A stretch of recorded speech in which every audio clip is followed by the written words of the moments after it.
What is going on, folks? I am Goat. Welcome back to Warframe Frame Build. So, I am an idiot. I reshot this video. Obviously, we're coming into the tail end of all these damn frame builds. I reshot this video back, I believe it was May 20th. And I have a thing that if I get some downtime, I'll go back and make sure the audio doesn't sound weird or any dumb shit like that, or anyone say something incredibly stupid in a video. Most of the time I just shoot shit raw and just let it go. This particular one I shot without any fucking audio. I mean, no game audio, no Vox, nothing. It was just. So, yeah, we are just post TennoCon. a couple of days past shooting the, the TennoCon fucking walkthrough video. And I'm just, I had some downtime and I'm like, man, let's just go and listen to the end of the September videos. Oops. So, we're going to do the Yareli video again. Now, I've got a few builds, okay? Nothing crazy, but I do have a few builds. So we're going to go over the shards first. The shards are ability strength, corrosive stacks, ability strength, and guess what? More ability strength. The corrosive stacks are 100% up to you. Personally, I really like the ability strength for not only the subsumes, but to give Merlin a little bit more health and to put, add some extra damage vulnerability with the sea snares. So it's just kind of an all-around good function for me. Up to you on how you do it. But at least the Zada's build is very, very much encompassing the Compressor Prime build. So we are going to go over that build as well. So, first build. Obviously, Zada's Whisper build, right? Pretty straightforward, okay duration. You really don't need a ton. I mean, like, the only thing that you need duration for is Zada's Whisper, right? 43.4 seconds is pretty goddamn forgiving for 124% duration. So, don't need a lot of duration. Tank efficiency, not a big deal, because honestly, especially centralizing your build around just pure survivability or just pure death of enemies and just collecting energy orbs, you really don't have that much problems with Arcane Energize. Could you, ditch stretch and do something like Equilibrium instead, or, throw another Forma in here and actually max out Cunning Drift and then do an Equilibrium in here somewhere? Sure, but the staple to the build, 100%, at least in my opinion, is Loyal Merlina. I have said this since this augment came out, that this motherfucker will not be coming off of Yareli, because it's the way to be able to use subsumes, not be stuck on a K-drive function on much tighter maps other than open worlds, and use all your other weapons. This basically just fixed Yareli. Now, I've gotten a little crap, with tier lists and just talking about, how much better Yareli has gotten, right? No, Yareli hasn't gotten a rework. All she got was an augment, and it basically fixed almost everything about her. There is some problems. Her Aqua Blades, not very good. That's where her third ability is. Her passive, 200% crit chance for secondary weapons when she has been moving for at least 1.5 seconds. I mean, if you're mobile, that's just a nice little thing, right? Sea snares. Now, there is a problem with sea snares, but there's also a win with sea snares.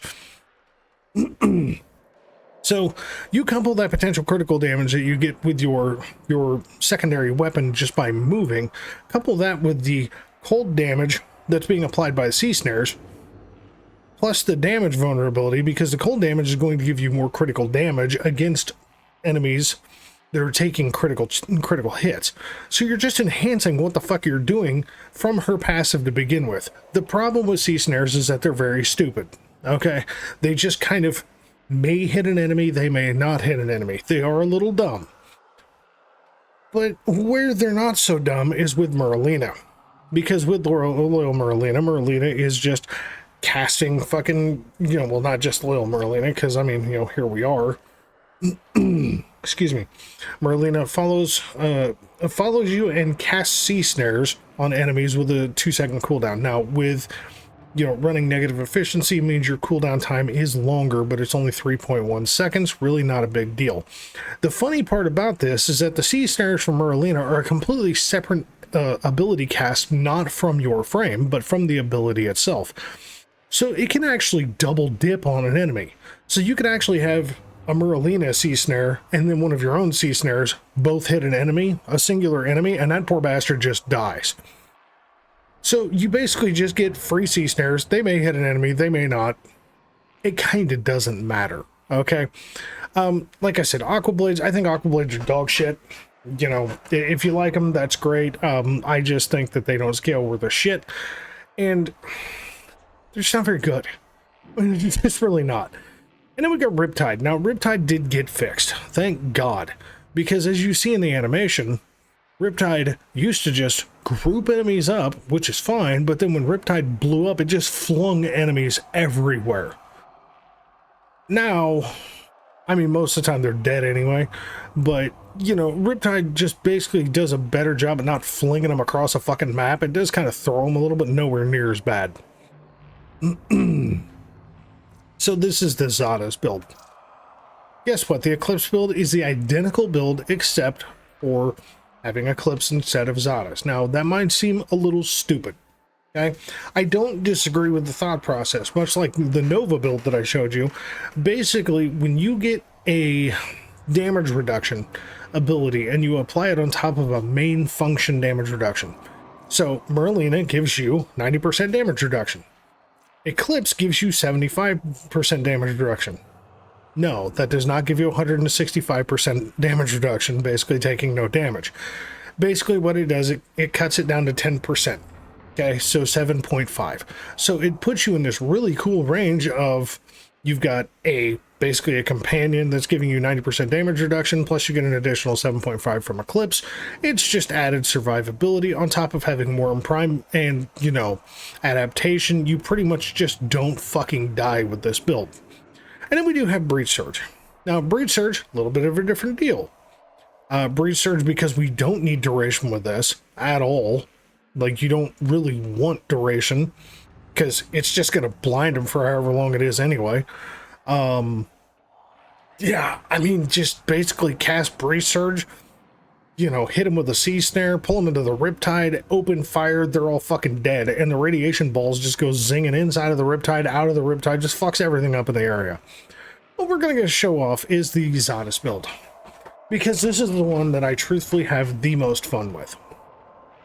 And again, it comes right back around to the Compressor Prime. Now, the Strun Prime, the Incarnate Strun Prime, very good, very, very fun weapon. The Dulvicus, or Visus, or however the fuck you pronounce this, just on a gas electric build, good fucking time, don't give a shit. But the Compressor Prime is really kind of the bread and butter of this. So this is like, just, we're just out here killing people with this fucking thing. So, no Rivens, no nothing, no absolutely nothing crazy. Because Yareli's doing so much cold proc stuff anyway, we're already going to get a buff to the critical damage, so that's totally fine. Cascadia Flare, because we're building in heat into this bullshit. So we're running viral, or I'm sorry, we're running corrosive, we're running heat, and I'm throwing a lot of heat into this, and then the weapon already does a base viral proc anyway. Now, what makes this really, really, really fun, and I'm going to tell you right now, it is worth it to throw an extra Forma in here and put the Prime variant to Steady Hands, so Prime Steady Hands on here, because the recoil on this weapon it's like hit or miss on how fucking nuts it is. Pre-Tennokan, it was like, it was there. Post-Tennokan, it's been hit or miss. I don't know what the hell's going on. I don't know if it's just a glitch in the game or what the fuck is up, but it is wild. So, because it's a status weapon, more status damage and reload speed's a good time. We're throwing a whole bunch of heat, primed heated charge and scourge on here. Obviously, we want a whole bunch of status. We also want a buttload of multi-shot, which is a good time. Prime Fulmination plays into the excuse me, the range of the radial attack, which is a good time. Now, here's the funny thing. Does anybody actually see range? Now, this is a shotgun style weapon, okay? It basically throws bursting little bubbles of viral bombs, for lack of a better way to put it. So it says embed damage radius 2.8, right? Take it off, nothing fucking changes. So, I mean, like, we don't really know what the fucking range is on the radial attack. I don't know why that's a thing, but we don't know. We're just over here winging it. All I can tell you is that it affects a larger area with prime fulmination, as you would expect. It's pretty straightforward, but as you're going to see, as I showed with Nova, this is a very, very devastating fucking combination. So we're just going to cast Merlina, and before I even... Oh, here, hold on. We're going to unpause, and we'll stick at 230. Fuck it. So see, I can do this, and then this. There's a compressor. Let's see who didn't die.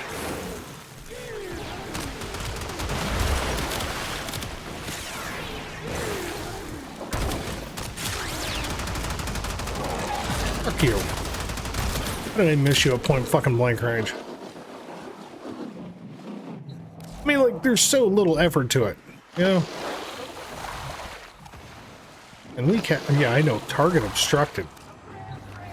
So now, we're gonna charge this motherfucker. Look at that, one tap. Have a nice day. You see, we do this. I mean, as you can see, Zada's just kicks the fuck off.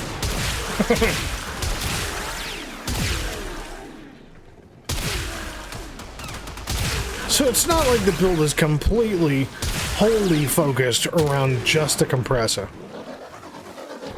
But, I mean, it doesn't hurt.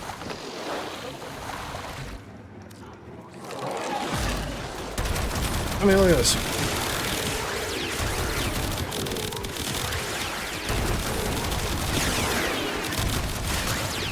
Bye. It's 3 mags.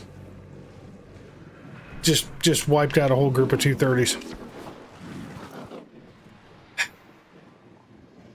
The survivability difference between Yareli and Neja is surprisingly not very different.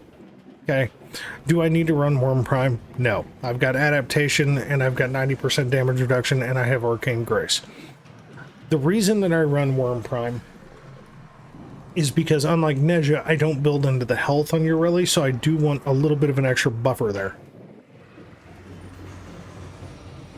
But Merlina does take a multiplier whenever you're being attacked while casting Merlina, but it's very, very subtle. Like, I think the most I've ever seen out of Merlina was about 41,000 health, and I was getting hit by a Jade Eximus when I fucking cast it. So, I mean, like, you know, but that's basically double, you know? That's basically double the base health of Merlina, because what? I mean, here. 22,000. So yeah, it wasn't even quite double. To where Neja can go into the billions of fucking armor. You know, which is what Warding Halo is basically like. Even though Merlina is giving you the damage reduction, it's not the same as armor. It's basically the same principle, but it's not exactly the same.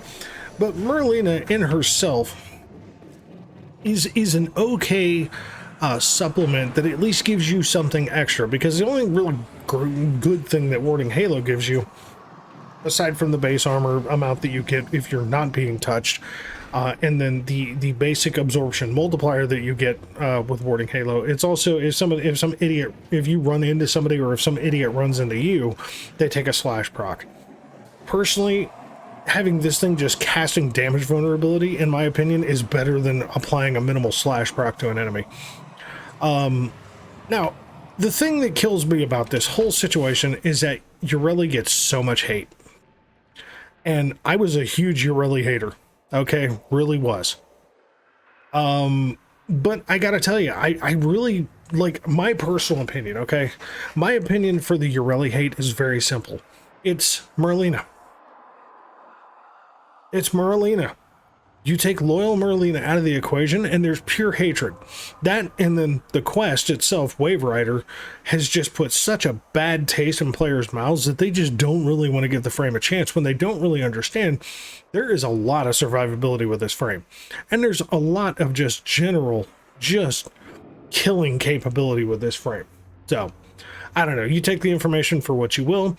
I personally enjoy the shit out of her. I mean, you know, she's number 2 on my fucking list of frames. Right next to Neja, right below Kalervo. Like, yes, I know I'm always rearranging, but these are kind of like the frames that I play the most these days, you know. And yeah, you can see Valkyrie's moved up. But yeah, call me crazy, so that's fine. So anyway, folks, thanks very much for watching. As always, we'll catch you in the next one.